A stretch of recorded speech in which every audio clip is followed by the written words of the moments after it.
Welcome back to another Stock Market Open live stream. It is Tesla earnings day, and we are now hearing that Tesla has apparently told suppliers that it wants to start production of a new mass market vehicle codenamed Redwood in mid-2025. This is according to an exclusive piece by Reuters. Elon Musk has obviously previously alluded to at prior Tesla days, I like to call them, to blend them all together, two future vehicles, one covered up to almost look like a delivery van, one covered up to almost look like possibly a Model 2, $25,000 vehicle, who knows. The report also indicates that it's likely you would have some form of SUV slash crossover type vehicle rather than simply a smaller sedan. Now, I thought that was very interesting because I would expect that like a two-door kind of very basic car, smaller would probably would be the easiest to bring costs down substantially. But I've talked about this with Brett over at ARK Invest previously, and one of the problems with that is. And I think ARK is right about this, and Brett's right about this. One of the problems with a vehicle that's too small is you end up getting folks who don't buy the vehicle as a daily driver, but you get the loss of people who buy vehicles for that one time they need to go really far, or the one time they got to load a refrigerator onto their bed, or whatever, right? And so those one-time events being very critical and potentially leading somebody not to actually buy a two-door car or a smaller sedan. So this idea of a crossover, I thought was very interesting, something that is worth paying attention to. So this is some people are saying this is maybe an allusion to Redwood Materials, given that JB's back on the board of Tesla, who went to found Redwood Materials. Maybe it's an allusion to a really tall order, like a tall tree or whatever. Who knows? Point is, the rumor mill is always really entertaining with new speculative products, and the same is true for Apple. Apple apparently delaying their plans for an Apple car to 2028 with now hopes of level 2 autonomy rather than level 4. So that's Apple looking at 2028 with a potential new mass market vehicle from Tesla by mid-2025. So given that that's probably Elon time, I would assume we'll have to adjust that by, I would guess, at least 2 weeks. So in other words, a year. So we'll see what happens, but very interesting. One of the other things that's been so wild about this market is this idea that AI is just a bubble, that the AI sales momentum or whatever won't last, and that any AI-related or adjacent stocks will basically get whacked. Well, what's fascinating is ASML just came out suggesting that it has strong indicators of a recovery in semiconductor manufacturing. Inventories going down, which eventually and generally leads to more orders, and that, quote, it's clear AI development will have a very significant contribution to ASML's business in 2025. Fab openings are a big driver as well. Remember what I've always talked about on this channel? Intel and the amount of money even TSM is throwing into new fabs, which are fabrication plants for chips. It's basically government stimulus check money that's going right into manufacturing plants. And where are they going to order their machines from? ASML. So something to consider having in the portfolio. When we look at ASML stock, we'll have to pull that up here. We got ASML. Let's go ahead and take a peek. ASML, NASDAQ listed, pre-market up 6%. We can see we're sitting on a 771 Fibby. And this news this morning is probably going to give it a good shot at getting back to the 874 all-time highs on ASML. I bought this I got my exposure to ASML back in like November of 2022, which November of 2022, that was right around here. So on the beginning of this sort of like upswing over here. Didn't get the bottom. But anyway, that's ASML for you. So that'll be really interesting to see 2025 numbers and how they actually compare to expectations. I think there's a lot of belief that, oh, no, AI must be a scam. It's a scam. It's a bubble. And to some extent, maybe I think some of the consumer benefits to AI are bubbly or fleeting, dare I say. I think, a lot of AI tools for consumers are like, oh yeah, that's cool. Now I'm not going to use it. I do think there are tools that you can regularly integrate in your life that do make things easier, somewhere 10 to 15% easier or better. I'm a big fan of that, and we've got a course on productivity that includes, using AI and making more money with productivity, and there's an AI section in it as well. As usual, the courses are linked down below. But the point is, it doesn't really matter if consumers use these products or not at this point. I think this AI revolution, as I've said before, is such a wake-up call to, quite frankly, everyone that the biggest, richest companies are going to throw everything they need to at this to figure out how to stay relevant. And so that's what we're seeing. We've got 10-year Treasury down 4.5 bips. Oil on Brent still sitting at 79. I feel like it's literally there every single day.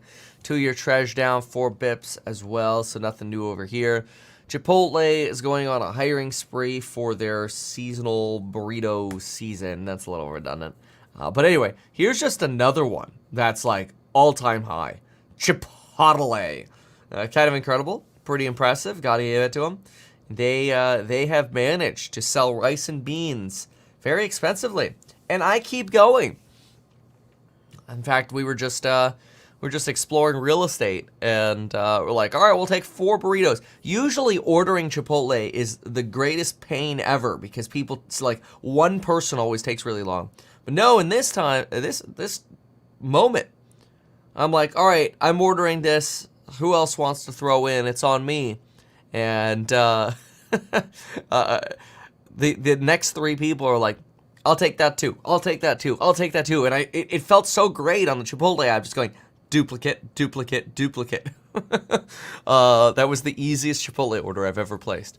So, and of course it had guac in it, which is like a total ripoff. It's like an extra, $2.50 to $3 for a little ladle of guac, but it's so good with it. Drop the sour cream, go for the guac, way better, way healthier. All right, so what else? Well, we know Donald Trump's kicking as much butt as he can, winning in the New Hampshire prime. We also have a note here from ASML that orders more than tripled last quarter from the previous month. That's insane.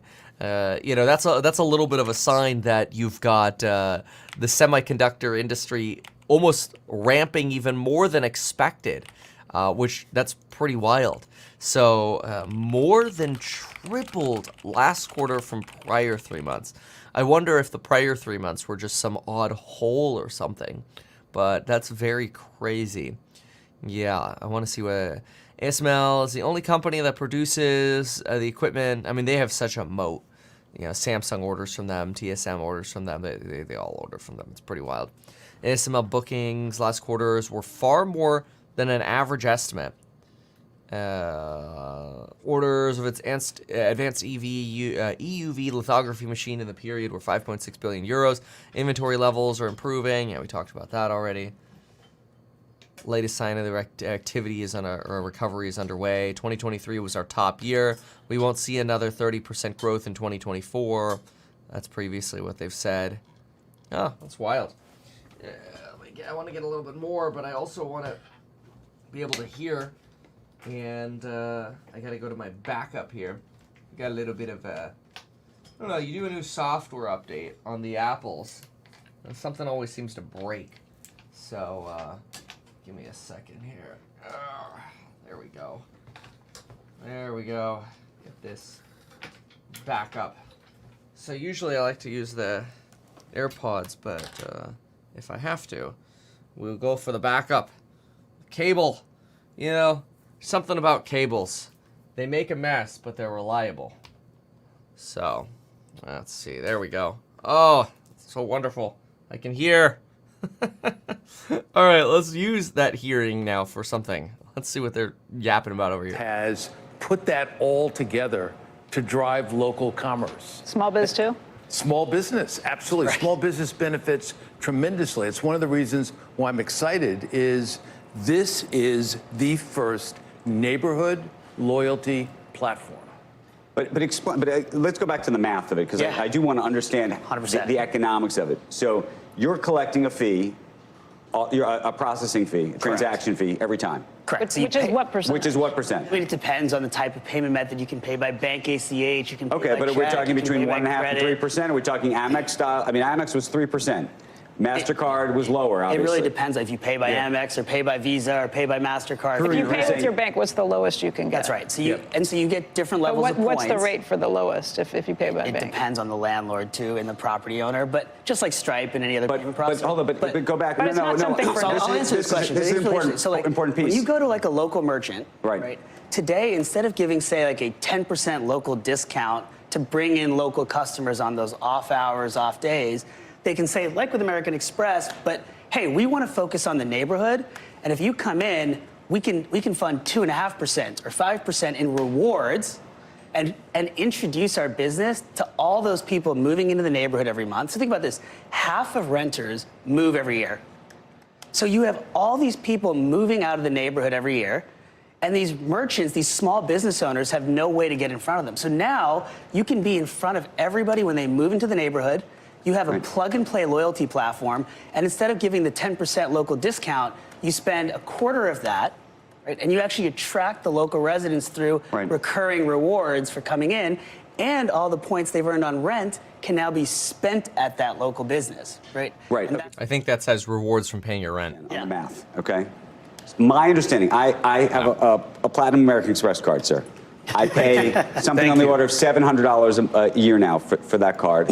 And then, so Amex is getting my 700, was it 700, 750? I don't know what it is now. You don't remember anymore. It's been 6 years. Okay. But maybe more. Maybe more, right? Yeah. Okay.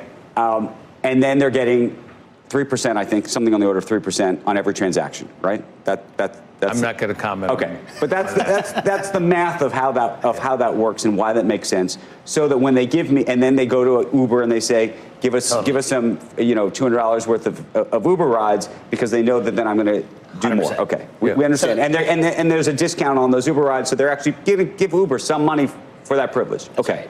Yes. Same thing with when they're going to go off and pay for the airlines. Okay, so I'm now renting in a related building. I'm making that up. I own, but I'm going to rent in a related building. That's right. Okay, related is going to pay you. So when you're payment processing, either the landlord pays for some of the fees, right, or sometimes the consumer pays, or sometimes the bank pays, right? Okay. And so, well, explain that. The bank is going to pay the fees. So, for example, when you have an Amazon credit card, right, you use it on Amazon.com for a 5% cash back. Yes.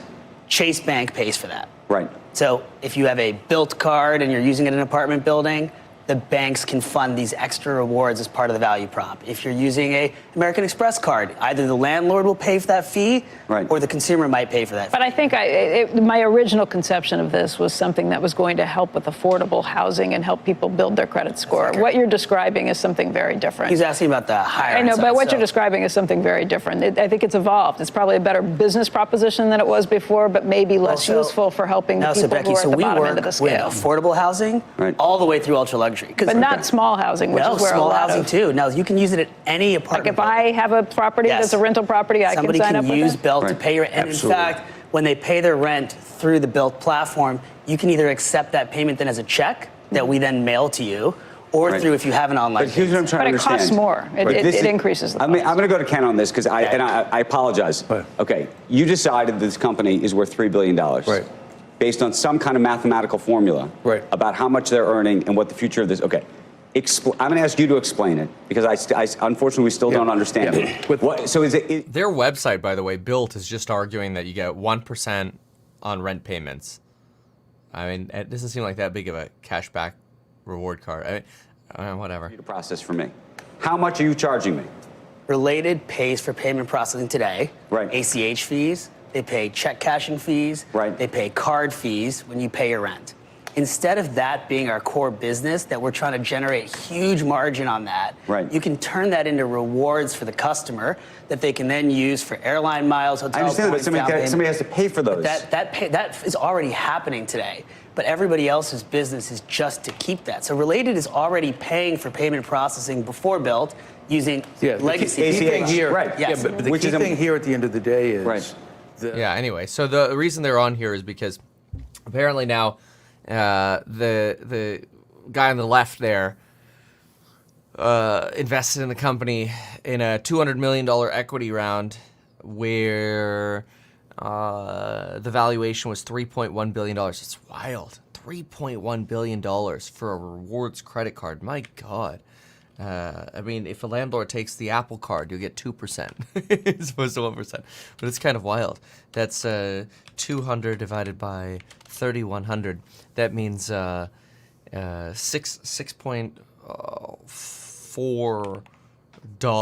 Well, 6.4% is going to cash, basically. So in the valuation. So if you have $100 that you're investing in the company, $6.4 go to cash in your ownership, right? Obviously, the company gets the $100, but your ownership is $6 worth of cash and like 93.5-ish dollars worth of the idea. That's called dilution. Oh, whatever. Built credit card, 3.1 bill. Okay, interesting. Next. So let's see what else we got here. We've got, let's look at what the suits are saying this morning. And let's see here. Momentum benefits tech, financials more than others. Overbought conditions in tech and financial stocks aren't enough to slow the rally. When a large portion of the S&P 500 is trading at levels that show it's overbought, it tends to keep rising in the following month. Okay. This is basically a way of saying it's like sort of a bullish way of arguing that, hey, when you're trading over an RSI of 70 for more than 14 days in a row, it tends to still be positive the next month. How interesting. So what you're saying is the pump can keep going? Okay. So, yep, here's your NASDAQ, 427 now. One thing that I always like to mention is you get this very interesting benefit of inflation, ironically, here. Look at the prior high, right? 402. Technically, if we inflation adjust this, we should be up at 522. So we should be above this fib line to be at an inflation-adjusted high. That's really interesting.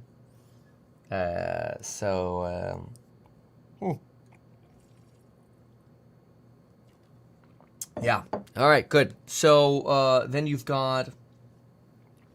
All right. That's the momentum. Soft oil demand keeps OPEC at supply cuts and prices in check. Yes. People's Bank of China really wanted to stimulate. Yeah. Let's see. They should emulate the Fed. Okay. This is just an argument about copy what the Fed's doing. Print more money. Yeah. As we posted on eHack yesterday, China's getting into a little bit more of the stimmy world, which, frankly, people have been waiting for this China's stimulus, frankly, for, a year now? We were supposed to open last year after COVID to all this new stimulus. Didn't happen. But finally, we're starting to get some more stimmy, including reserve requirement ratio for banks being cut 0.5%, and also implying that there'll be more measures coming, so that this is just the beginning. That is leading to some enthusiasm for Chinese stocks, especially after Jack Ma's purchase in the last quarter of more Alibaba stock. So a lot of folks are now wondering, could this indicate the bottom for stocks like Alibaba or other Chinese-related stocks? We could jump over to, for example, KWeb, which is the it's an ETF for tracking internet companies in China. And you'll find that they had their probable absolute low at the end of 2022, as most things did in America as well. Well, many, but you've basically been in this sort of bled out status, and so some are now speculating that this is it. This is the moment. China returns. The moment is at hand. The time has come. Right. All right. The world needs bigger bazooka for China. All right. All the articles that start coming out suggesting it's still not enough. Yeah, you get that all the time. All right. So let's see what else is going on with our good old Red Sea drama. 2 months after missile, drone, and hijacking attacks against civilian ships in the Red Sea have caused the biggest diversion of international trade in decades, pushing up costs for shippers as far away as Asia and North America. Disruption is spreading. Repeated rounds of retaliatory strikes by the U.S. and allies, as well as naval operations, have not stopped the assaults of the Houthis. That blows my. It really just blows my mind that essentially a group of rebels or relatively underarmed group of terrorists, dare we say. I think they've been relabeled. I'm not sure. Militants, whatever. Can't be stopped by the U.S. Government from attacking trade ships in one relatively narrow portion of the Red Sea and the mouth of the Red Sea. So it is somewhat surprising. I'm sure there are a lot more challenges involved that I'm not aware of for actually handling attacks against sort of rebel or insurgency groups, especially by sea. But it does seem a little disappointing, I will say, especially since so much of the idea was, oh yes, don't worry, everything will be fine because the U.S. will just escort cargo ships. Guess not. Oopsies.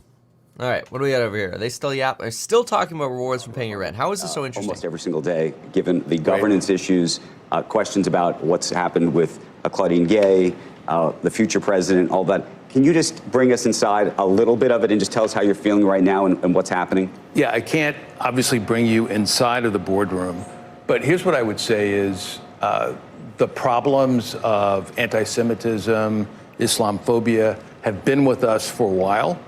I think Harvard is committed to eradicating. Oh, no, not this Harvard stuff. I don't know about you, but I find it exhausting. Like some of the stuff that the media wants to talk about. Oh, it's just exhausting. I'm just not interested. Whatever. Okay, so what's next? Okay, how about this? How's BTC doing today? So that's a lot more interesting than caring about Harvard. All right, Bitcoin, 39.8. Okay, so we're up from yesterday morning when we dropped to 38.5, and trying to get back over to our 39. Well, I mean, back to our 42 fib. So interesting. Okay. All right. What do we have here? So looking at this appears to be what we have here. These are fastest ETFs to reach $1 billion. 10 functionally identical ETFs have never launched at the same time, so there's no historic comparison excluding GBTC. 9 other ETFs combined to reach $1.4 billion in assets in just 2 days now have $4.7 billion. Wow. $4.7 billion in the BTC ETFs. That's actually quite a lot. I mean, I know a lot of folks were looking for hundreds of billions of dollars. Maybe it'll get there, but for the first week, you're almost knocking on the door of 5? It's not bad. Remember, I mean, there are 2 ways to look at, I guess, buying Bitcoin. I guess there are a few more ways to buy Bitcoin. I mean, you could buy it yourself, not your keys, not your crypto idea. You can buy it on directly through like Robinhood, but then Robinhood owns your stuff. Or you buy it in the ETF, and then you get SIPC coverage as well. SIPC, which is kind of cool. I actually think that's fantastic. Insulates you from from brokerage collapse, which is slightly and unfortunately what crypto markets can be known for. So, let's see this. Bitcoins. Okay, these are the Bitcoin ETFs. Waiver. Okay, here's some more fee details. Very interesting. Okay, so who are the... Wow, it's pretty much just Coinbase as the custodian. So you've got Fidelity for the Fidelity BTC ETF. Well, that makes sense. And then the HODL VanEck ETF has Gemini. Let's see here. Everybody else is Coinbase. And then a lot of them have fee waivers for the first 6 months. But then the cheapest one after the fee waivers will be the Franklin Bitcoin ETF at 0.19, Bitwise at 0.20, ARK at 0.21, Fidelity 0.25, Valkyrie 0.25, Wisdom Tree 0.30, Invesco Galaxy 0.39, iShares 0.25. Oh, I guess I went out of order there. And VanEck at 0.25. Very interesting. Yeah. And for whoever's in the industry, they're almost all using Jane Street as their AP. Well, their first AP. And then it gets a little more mixed up. Very neat. All right. Let us see the next topic. Next thing to cover. Somebody here says, just pay your rent in cash. Ooh. Somebody says, buy crypto outright. Not through the ETF. Fidelity self-custody is king. Ooh. I don't know that makes much of a difference. Like, to the end user, I mean, I suppose... I don't know, because I suppose theoretically you could have custody problems if you end up getting stuck with problems at Coinbase. But I don't know. What's Coinbase's market cap? So yeah, it's a $30 billion company with with now probably somewhere around $4 billion of Bitcoin and ETFs in custody. Well, that's not bad. It's not going to make them a lot of money, though. $4 billion. Oh, let me write that out. $4 billion. If they take 10 basis points for custody, that'll make them about $4 million. Which, I mean, it's not nothing, but that's $4 million a year.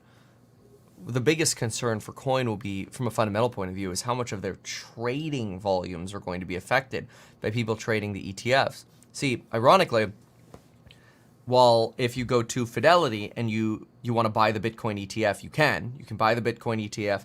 Fidelity can custody it because they're actually a broker-dealer. But if you go to, But if you go to Coinbase, you can't actually trade the ETFs because they're not a broker-dealer. So you have to go on to like a Fidelity to trade the other ETFs, or really whatever app you have. IBKR is what a lot of traders use.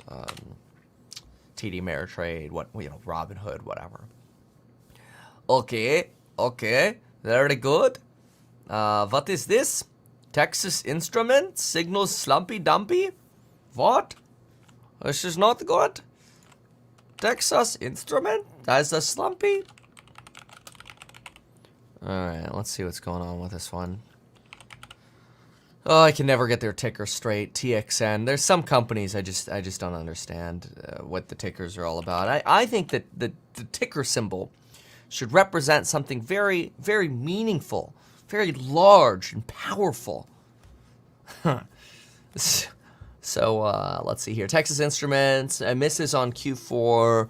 4.08 bill versus the 4.13. EPS 1.49 versus the 2.13 from a year ago. That's a nice drop there. Sees Q1 guide. Ooh, big miss-a-doodle there on Q1 guide. Ooh. Q1 guide. Oh, I can't even calculate that midpoint. What is that? 3.6 is the midpoint versus 4.09 expected. You're looking at a 12% drop in Q1 rev. Wow, 12% drop compared to expectations. Sequential decline in automotive, increasing weakness across industrial. See, they're obviously not doing the AI chips.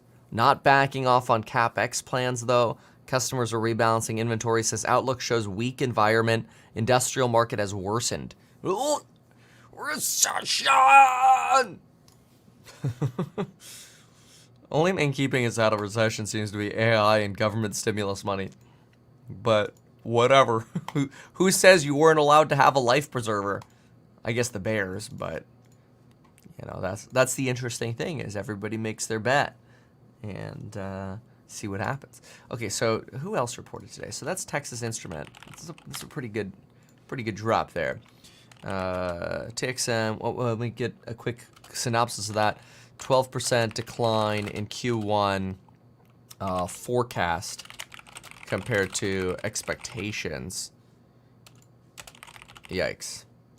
With a miss on Q4 EPS and rev, citing industrial production slowdown.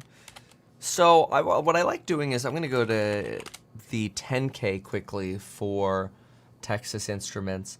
I want to see if I can get their biggest segments of like what are they most producing. Their annual filing is not out yet for this year. That's fine. So I'll just grab last one. Let's see if I can get a segment. Business. We designed semiconductors. That's fine. But for what? Embedded processing. Do we have segments? Analog chips, sound, temperature, pressure, images. Yeah, this is all like old chip technology, which you still need. Let's see here. Power switchers, regulators, voltage regulators, lighting. Yeah, this is all like your very, very traditional chip technology. This wouldn't be considered like your advanced. Oh yeah, here's the segment breakdown. Automotive is 25. Okay, this is actually a very interesting chart. I'm going to slap that on eHack. And I'll put it there really quick. And then I'll show it to y'all.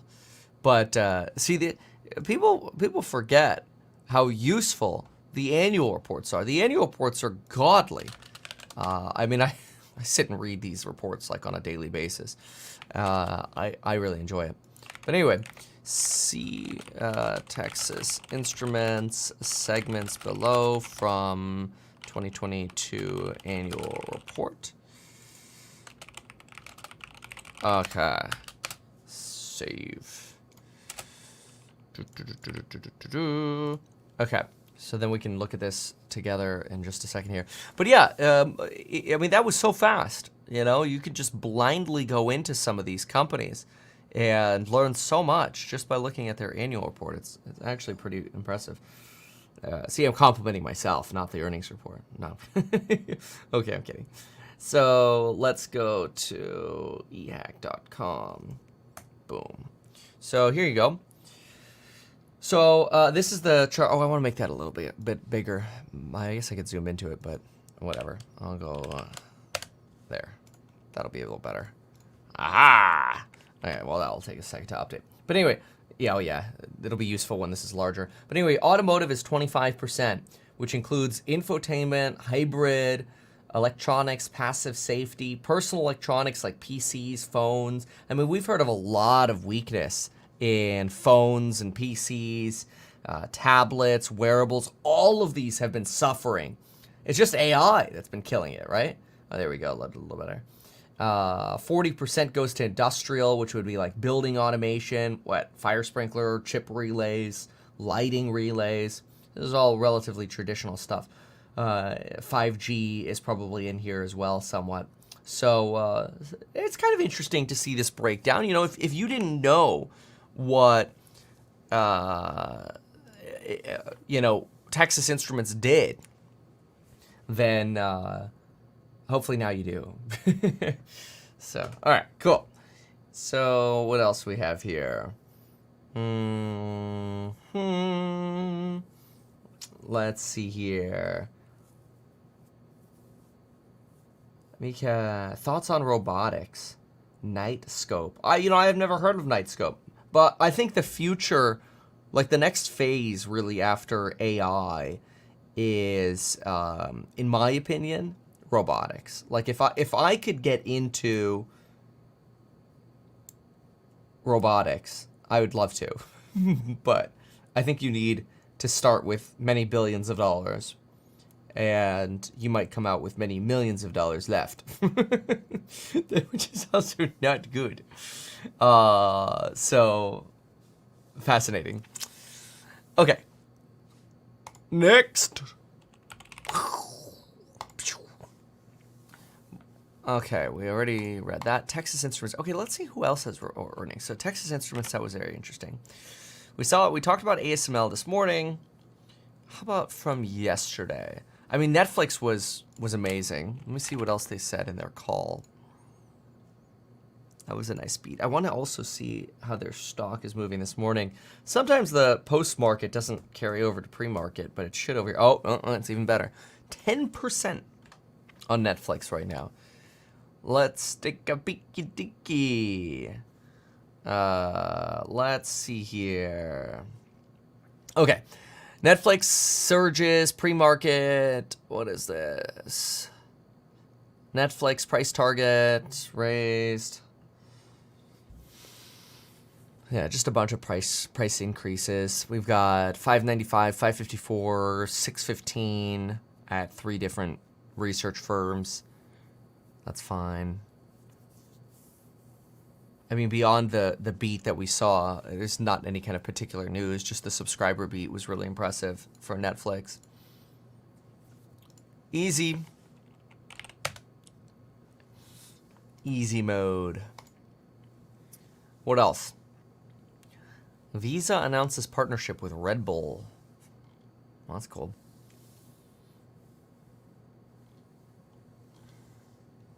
Okay. And then you have Spotify shares up as the company to start in-app purchases in Europe. Gotta get those fees. I wonder how Chipotle is moving on that 19,000 hiring plan. Seems pretty wild. There's really no movement here. Very interesting.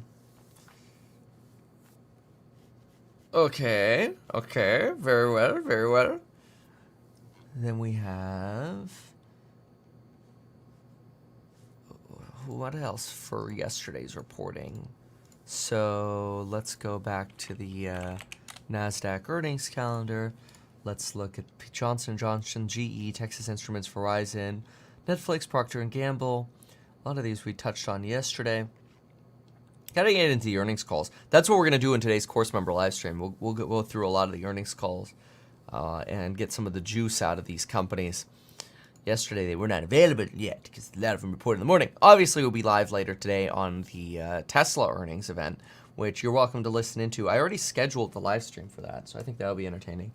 I mean, we know this. With Elon Musk, it's like entertainment is guaranteed, right? He makes that very, very clear. And I think he is absolutely right. So I would love to see an analyst, and I don't know if they'll talk about it, but I would love to see an analyst drop some comments on Project Redwood. This, expectation of more or a mass market vehicle. Boy, that would be something. Here, I'll pin a link, Tesla live link for later. Yeah, that's what I mean about the Model 2 or whatever we call it. I don't know if that's actually clickable though. Whatever, I'll pin it anyway. There you go. Cool. Okay, good. So, by the way, we're still sending out the daily wealth letter email. So if you're interested in that at all, it's totally free.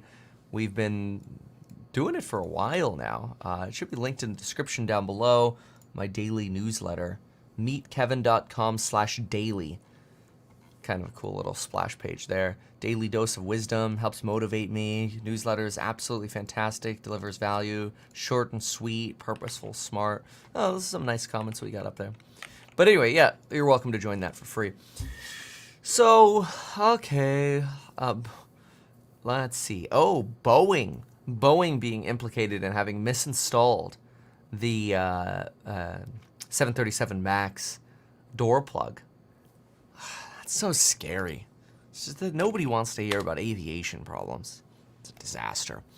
All right, so we talked ASML, we talked Texas Instruments, we talked Tesla, eBay. See, I'm telling you, every freaking day this stuff happens. Every day. Look at this is the start of this, and it actually concerns me because companies that just like marginal companies are going to rally on job cuts. This is eBay, okay? eBay just announced that it plans job cuts, which follows a workforce reduction in February of 2023, now expecting more job cuts, and the stock goes up. So I don't expect job cuts at your the best companies that exist, but even the best companies that exist can cut jobs. But what I'm not so concerned about that. What I'm more concerned is like the 90% of companies that are just kind of like good enough to kind of keep chugging along, but they're not like truly innovative. It's just sort of like, your classic kind of your blue chips or your run-of-the-mill daily kind of companies that aren't like super innovative but provide a good service. I don't know, like a Dave & Buster's, let's just think, right?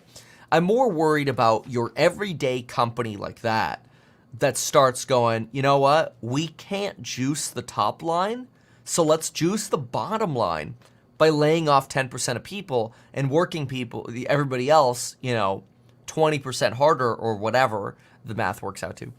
And that'll juice our earnings per share in a more challenging environment to bridge us over to a more hopefully desirable economy. And unfortunately, that could all come very quickly. I think, probably if Q1 doesn't end up being as optimistic as people hope it is, Q2 will be very nerve-wracking for companies. And you could see a substantial boost in layoffs in Q2, especially since there's a clear correlation between job cut announcements and the stocks going up, which psychologically rewards C-level staff for layoffs and also rewards their pocketbooks. It's like, what? I fire people, I get paid more? You're fired. The incentives are misaligned. But could that potentially create a Q2 spike in jobless claims and unemployment and potentially recession? Absolutely. And that could drive down interest rates very, very, very quickly. Problem is it could be very unsustainable to solve. And so it could create a lot of pain. Right now okay, interesting. Okay. The odds of a March rate cut are now back over 50%, 51.6%. Interesting. I don't know. I'm still not convinced. I still think it's going to be May, but we'll see.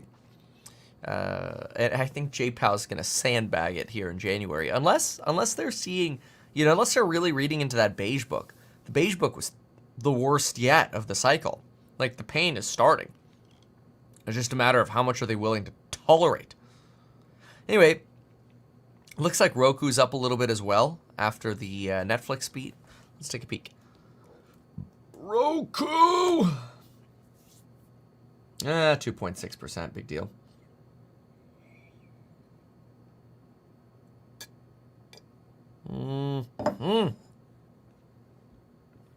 All right. So what do we got? ASML 5%. Let's go.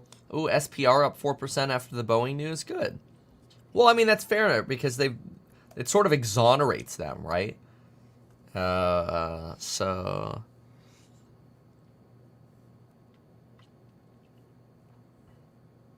wow. Somebody here says, I'm neck deep in Nvidia puts 425, March 15th. I don't know, man. Sean, if you haven't gotten an email since November, it must have gone to spam, honestly, for you, because they've been coming out daily. Or just re-sign up. SAP. Yeah, it would make sense the industrial production companies are going to start seeing layoffs. I mean, look at Texas Instruments. It's pretty bad report there. I wouldn't be surprised for them to announce some layoffs as well.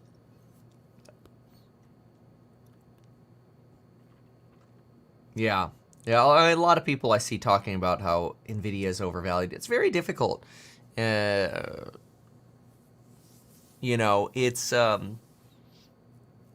I don't think the magnitude of sales that Nvidia is getting is really understandable.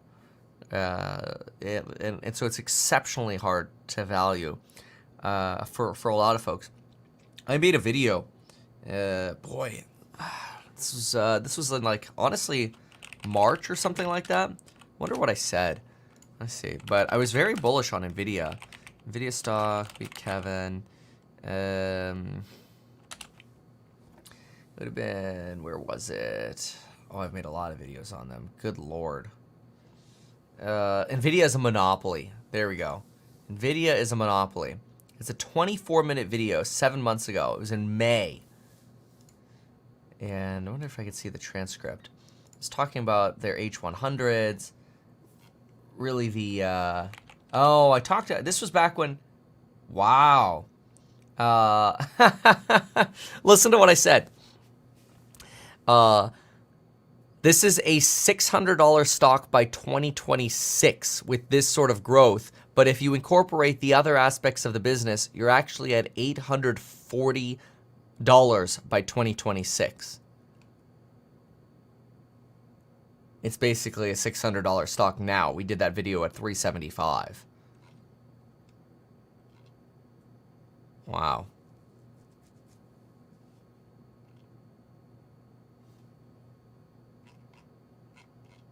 Very interesting. All right. Next. But anyway, you could look at that if you want. It's Nvidia is a monopoly. Meet Kevin. I'm a project manager for a multi-housing renovation company. We are based in 5 states. We cut almost half of the project managers this winter. Well, my suspicion, and I'm glad you didn't get cut, so knock on wood for you. But my suspicion is that we are going to have a saturation of multifamily in easy-to-build markets.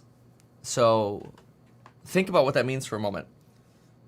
You know how everyone's like, don't buy in liberal states. Go buy in states where they're landlord-friendly states. Those are also usually easy-to-build states. And so during COVID, prices shot up so much that the risk-reward on building was so obviously in favor of building that people built like crazy. And well, those jobs take a couple years to finish on multifamily, and then now they're done. Now you've got an oversaturation on the market. You're seeing rents come down. And so new construction of multifamily is like, whoa, wait, do we really want to get into this as we're going through a rental correction? Maybe not. So that doesn't surprise me. It somewhat makes me, it aligns with what we're seeing in the market. And some people are like, Kevin, why have you been posting less on the main channel? It's like, well, because I work my butt off every day on the startups. So, very interesting. Wells Fargo cutting a lot of IT jobs. Do they even have an IT department? You wouldn't know it by looking at their website or using their products. Oh. Okay. What else? So we saw I want to see how Canadian Solar's doing. Yesterday, BlackRock announced a $500 million investment into their recurrent business. Wonder if that's still moving. CSIQ, yeah, look at that, up 14% yesterday. We were covering this in the AM. I wonder when they had most of their gains. Let's see. Wow, at market open. So had you listened to the market open live stream here, well, we were talking about it over here in this era. It popped up. Oh, it did level out again. Still 14%. Very interesting. Okay, so then what? Then let's see how that's carrying over to S-Edge. You are in the toilet? Boy, yeah, look at that. Ouch, Solar Edge. Ooh, that's a nice little shelf. Ooh, look at this one. Watch this. Let's draw a horizontal line here. Or we could call it a parallel. Right about... No! That's not what I wanted, Weeble. Stop it! There we go. Right here. There we go. Look at that. That's a nice little shelf. Because look at this.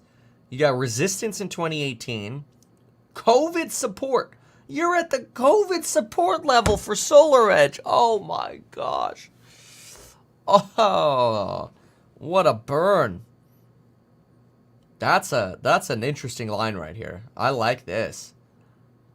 I mean, you had no moving averages helping you out. You broke the channel heavily. Boy, when you broke it, you broke. Woo. Okay. What else? ServiceNow earnings today will indicate IT spending. Now we have Bloomberg, Refinitiv. Tempted to add Cap IQ, but a lot of stuff. Oh yeah, Max's birthday was yesterday. We beat the snot out of his piñata. It was pretty fun. So, happy little 6-year-old. All right, more news. Where's the news? Of AT&T this morning. You know, we talked a bit about Verizon yesterday, which had a very strong day in the market after posting numbers that did seem to be ahead of expectations of those who follow the company. Not the case, at least in the early going here for AT&T. Perhaps the free cash flow number, because overall, the 526,000 postpaid phone net adds, by the way, better in the quarter than Verizon's. Now, remember, they're following a different strategy when it comes to broadband, and I spoke yesterday about Verizon adding that 375,000 fixed wireless customers in the quarter, getting to over 3 million of those customers. AT&T is spending a lot more money to bring fiber right to you in the old-fashioned way, and they did have... Oh, your birthday's Sunday? You stole my birthday. I turned 32 Sunday. That's pretty cool. Happy birthday in advance to you. Kevin abuses piñatas.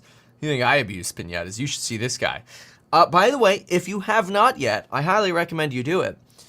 You've got to make sure you turn on spatial video for your phone, because that way, even if you use somebody else's, what's it called? The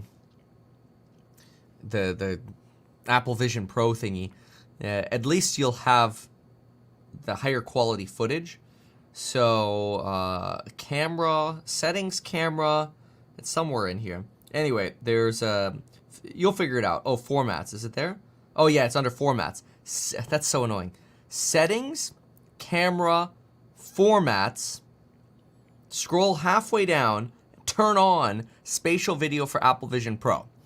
And it only shoots at 1080-30, but you get this little icon that pops up. And so far I've been filming everything in spatial video.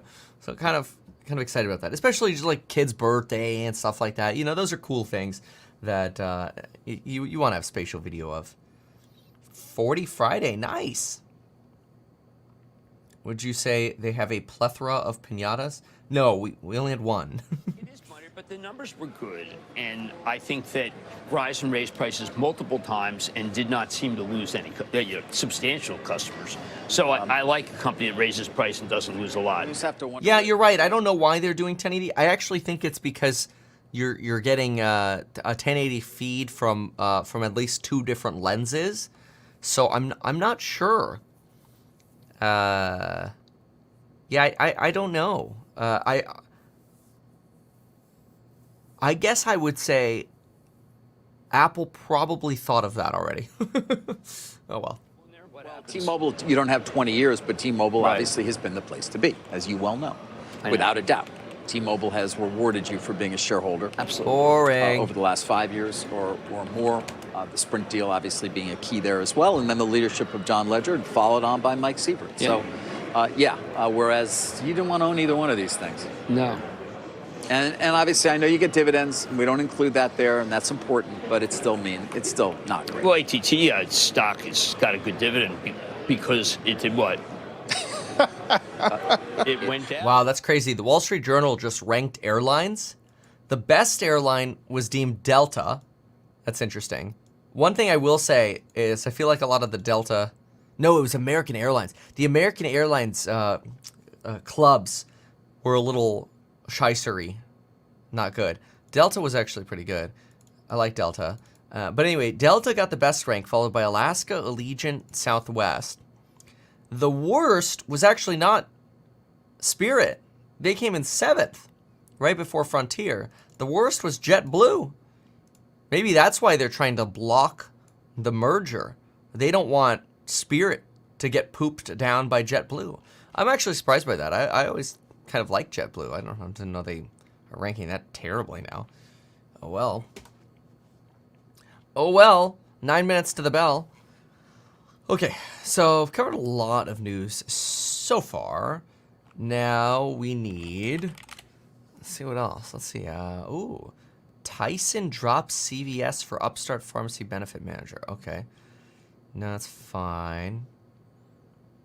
Ooh, SEC to vote on new SPAC rules today.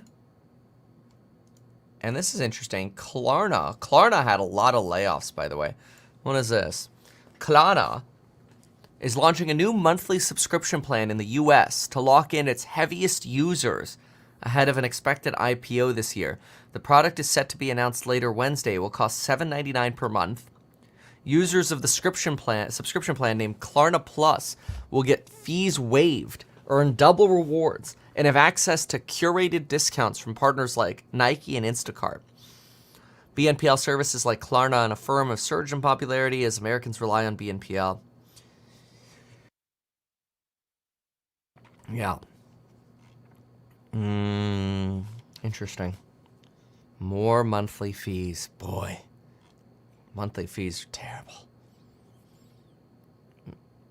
Well. All right. What's the Economist got for us? At the same time, let's take a look at the Qs and throw something up here. Let's see. There's Tesla. It's basically been straight down. At least that's what it felt like. There you go. There's your straight down. Boy, look at how many days in a row. Just red. I mean, these are the average candlesticks, but I think even if I go to the non-average, let's go to the normal ones. Oh, it's mostly red. I mean, there are what? 1, 2, 3, 4, 5.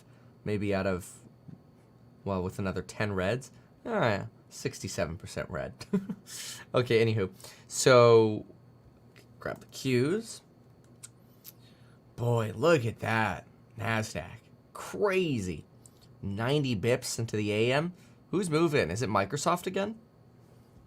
Let's find out. MSFT. Yeah, Microsoft's up 70 bips. AAPL. 14 bips. Goog. 95. Wow. Nvidia, 72. That's wild. Solar Edge 2.37, absolutely incredible. Okay, so Economist. Oh boy. Let's see. BlackRock betting billions of dollars on decarbonization, digitalization, and deglobalization.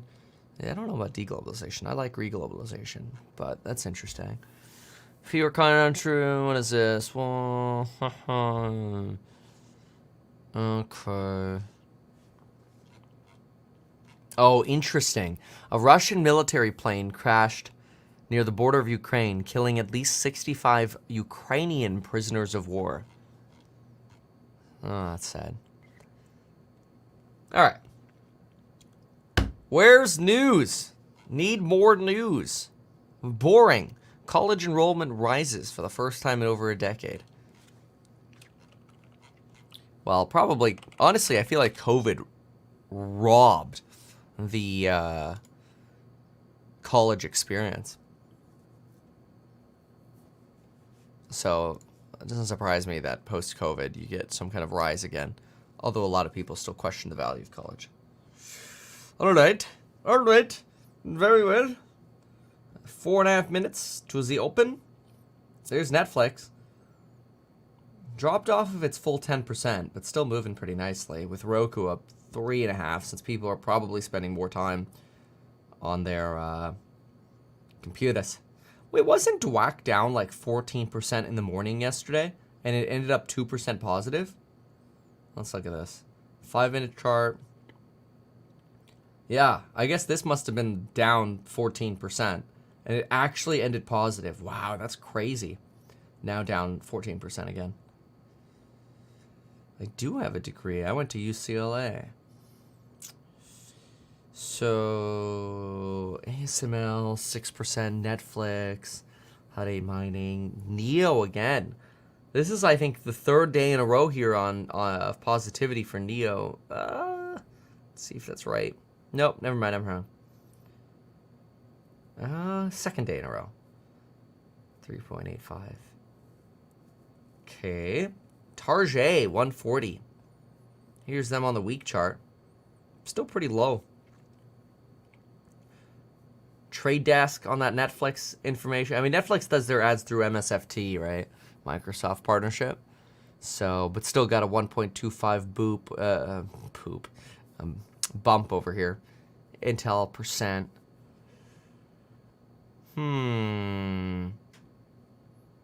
Let us see what else.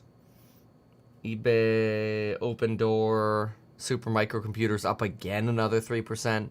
Enphase 3%. Maybe it'll actually close above that 113 level today. Coinbase back to 128. AMD's got a couple in it. SoFi's back, trying to stick above 8, but it's not holding on very well to the 8. Matterport still exists at $2.40. Yeah, all right. We got over here. Oh, preview. Here we go. Minutes from now on what we like to call hump day. Right, there are three standouts today. There's SAP, they fired 8,000 people and they're going heavy AI. There's obviously Netflix, and then there's ASML. Now they make semiconductor capital equipment. Their typical machines are as big as a city bus, just so people know. You need them to make really complex machines. The United States has not favored this Dutch company being able to sell to China, but there's an export control that the Chinese beat. They ordered a huge amount. And this is really important, David, is ASML is the high level, so the read-through is to Nvidia. Taiwan Semi is using it. And the reason I bring that up is it's high-end, is because Texas Instruments reported a weaker number. That's lower-end chips. That would not be this kind of thing. So ASML is the highest and finest, and you can take that as a read-through that the Chinese don't want to be totally left behind, or you can take it as a read-through that just AI chips are the strongest part, and everything else is just pedestrian. Everything else is sort of moving on its own trajectory, but nothing like that. I mean, Texas Instruments was auto and industrial, and they were their usual curt selves on the conference call, which is basically, listen, we're doing exactly what we say we're going to do. But Texas Instruments is the industrial IoT part, not good. And then ASML is the Nvidia AMD part, excellent. Right. We should point out it is a Dutch company, but if you look at the history of it, it's U.S. technology. Exactly. Which is why we do have an important role there in saying no. Right. And Gina Raimondo, is the Commerce Secretary, is very sophisticated in our country. She recognizes, this is really important, people, that there are some chips that we can't let the Chinese have. Now, I think that China eventually is going to have to come around and do something to make it so that they get these chips, because it's going to stunt their growth. Yeah. But I will point out in the later part of the show that China did pull out all the stocks last night. They did. They did a 50 basis point reserve cut. This is not manipulation stock. This is the real part. And you can buy Chinese stocks on what they did last night. This is real. We'll talk about that more in a moment. Let's get the opening bell here in the real-time exchange with the big board. Morgan Stanley Investment Management celebrating the listing of the Morgan Stanley Direct Lending Fund at the NASDAQ.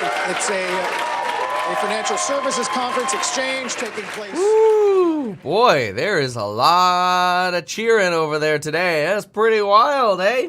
Look at that. That's like 90% green. Holy smoke-a-dokas. This is incredible. So let's take a peek at how some of the things are behaving to start. You had a red candle here on Tesla. It's trying to recover on that already. You've got grain on NASDAQ.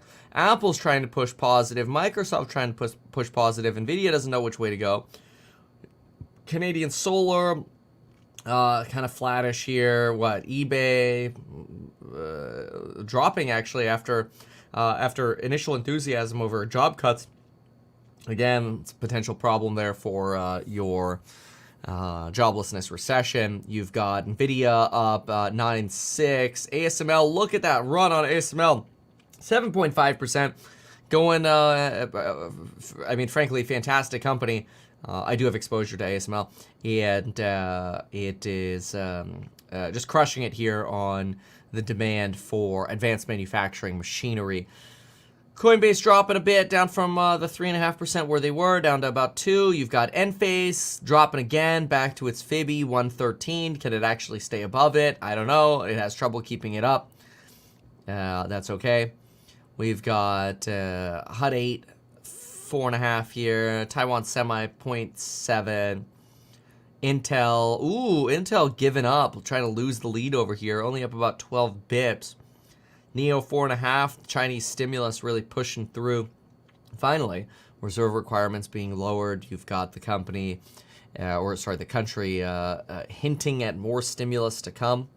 You've got Alibaba only up 1.3 after that stimulus though, so still maybe expectations that it's a less than hoped. Texas Instruments only down about 1.4 after their miss on earnings. Nvidia's given it up here. Red candle on Nvidia. Nvidia does not like 600. Regularly drops every time we hit 600. That's going to end up proving to be another psychological resistance point for Nvidia. So you'll have to probably push through earnings to actually get this. Looks like you've got some selling pressure on Tesla. Not the greatest surprise that you would end up getting selling pressure on Tesla on earnings day. I think it's very difficult for people to have so much uncertainty. There's so much fear that this stock is just going to tank 10 to 20% on an earnings day. So in my opinion, you tend to get very low buying pressure before earnings. Once the pain is over, people like buying the dip after earnings. It's just what I see with flows. It doesn't have to be perfect. It's just something I see. Who knows? Apple up now 0.5%. It's going to be knocking on the door of that $200 figure again. It'll be really interesting. Chipotle announcing 19,000 hires for their season. K-Web's up 3.2. Supermicro up 3.8. You've got Logitech had a little crashy doodlah yesterday. Wasn't great. Who's down today? Let's see. You've got DWAC, but then again it doubled, so big deal. It's down 13%. You've got Mickey D's, Costco, General Electric, Lowe's, Home Depot, Procter & Gamble. Wow. All of your like staples are red over here. Somebody here suggesting Meta just crossed a trillion in market cap at 390. Yep, there it is. Market cap 1T. That's got to be pretty cool if you're Mark Z to see the T. Nike, another one. Let's take a peek. Boom. Yeah, Nike getting rejected by 102 at the open. Okay, why? Oh, look at that. Yeah, Nike's been stuck around there. I mean, it's been volatile, but it seems like that's it's a little bit of the rubber band line for it. All right. Okay. So, how has Roblox been doing? Roblox. Lauren banned the kids from Roblox. They get too addicted, apparently. I mean, that's a pretty solid... well, actually, you got a downtrend channel over here. So we had drawn this purple line a while ago. We got this purple support, which has been true for Roblox at the bottom. So that's clearly been a buy target for Roblox. It's around that 26. I must have drawn this, I don't know, in the summer of 2023. But if I actually just honor that line and keep it going, you're kind of there, kind of teetering on that right now. So we'll see. That's Roblox. This is also on the week chart. Not to be confused with WEAK. Okay. Well, Tesla's still trying to keep it up. Look at that. Bouncing now after some initial sell pressure. They're pushing up now about 1.1%. Yeah, that means Netflix should probably also be pushing, is my guess. DR Horton up 1%. Yep, it is. Yeah, look at that. There you go. Netflix is a good sign for the beginning of earnings season. Remember 2 years ago, you know, they were the start of, oh my God, we're going into recession, right? So, pretty wild. Pretty wild. So, Ruben wants to work on eHack for free. Why do you want to work for free? Well, if you want to contribute, send an email to staff@meetkevin.com. Maybe we could figure something out. But, okay, good. So, let's see what the suits are saying. This has been a lot of stick reading. Gary Cohn. The compounding impact of inflation tends to be larger than the data shows, with the direction of the economy at any given time being hard to predict. Duh. Inflation data is the most peculiar data we have. We count inflation either month over month or year over year. We don't zero baseline it anywhere. Okay, so what's your point? We always have messy data. We never really get totally clean data. Okay. So if you're in the world looking for a clean, pure answer on economic data, you can't really get any. Okay, that was such a boring article. Like, why'd they even have them on? Oh. Okay.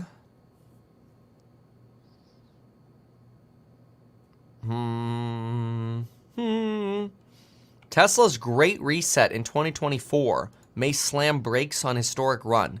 What historic run? It's been flat for 3 years, bro.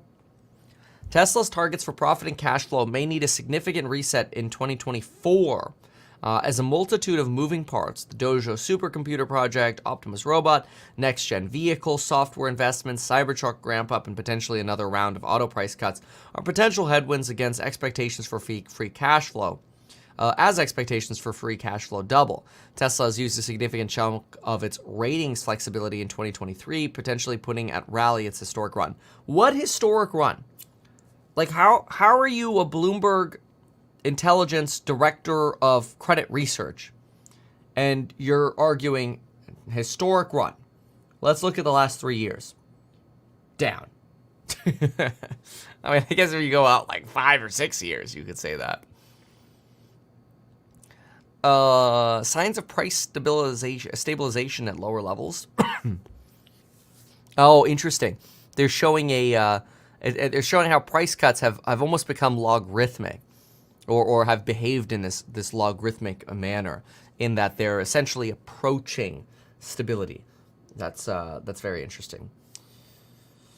Okay, so let's go jump into this here. Ooh, okay, I want you to see this. Turn on the synchronization. Why is Upstart up? Ooh, I don't know. Upstart's like a lending aggregator, and the more demand there is for consumer loans is probably a way to drive an increase in profits. But anyway, here's the price cut chart. I actually think it's an interesting chart.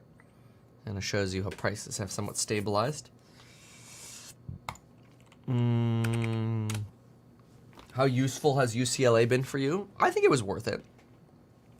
You know, it didn't stop me from working because I was a real estate agent while I went to school, and then I just set all my classes up on like Tuesdays and Thursdays, you know, so just 2 days a week, so you're available most of the week. It's totally easy to work around. I mean, it's a pain in the butt, but yeah, going like... Actually, I think it was very useful. Accounting classes, corporate finance classes, econ, even to philosophy or whatever. I thought it was fascinating. So you learn things you wouldn't otherwise study. So I enjoyed it. With the exception of math, like calculus. I'm like, all right, this ain't me. Okay. What else?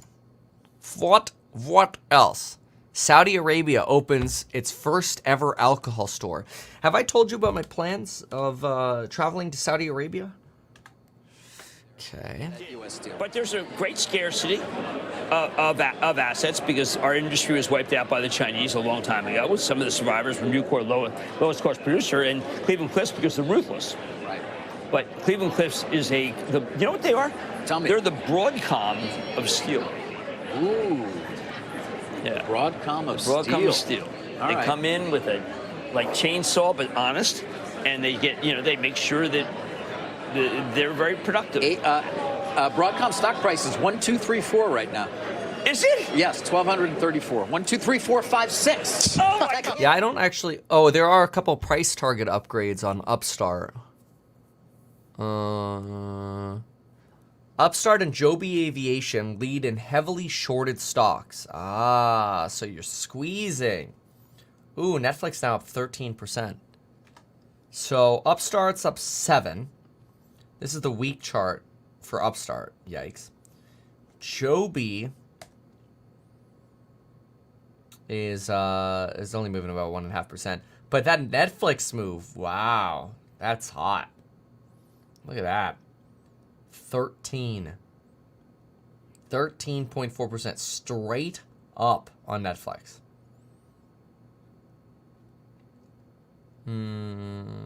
Yeah, nobody else is really moving like that. And Plug Power is still rallying, actually. There's Texas Instruments down 1.5. We talked about them earlier. Upstart, ASML, Plug Power, Open Door, K-Web, Netflix. Those are your movers today. Trade Desk up 2.5. Yeah. Have I ever mentioned that I can stream this on YouTube, Twitch, and throw up these comments, all thanks to StreamYard? They're a paid partner of the channel, betkevin.com/StreamYard. I prefer them even over Zoom. They're really good. You can record and edit videos too. It's kind of cool. How's House Hack doing? Great. Working on it every day. I got to make a House Hack update video. I might do that today. Actually, I probably will because I have to... I got to go to Puerto Rico. But, yeah, it's amazing. It's really rewarding. It's really fun. Teaching everyone on the team how to do real estate like Kevin. It's fun. Tesla earnings. I will be doing the Tesla earnings today, so I hope you're there for the Tesla earnings. In fact, I've linked. I'll link in the description. I don't have it there right now, and I'll also do a redirect. So if you leave this open, I'll just redirect you to it. So don't close the window yet, and I'll just redirect you over to it.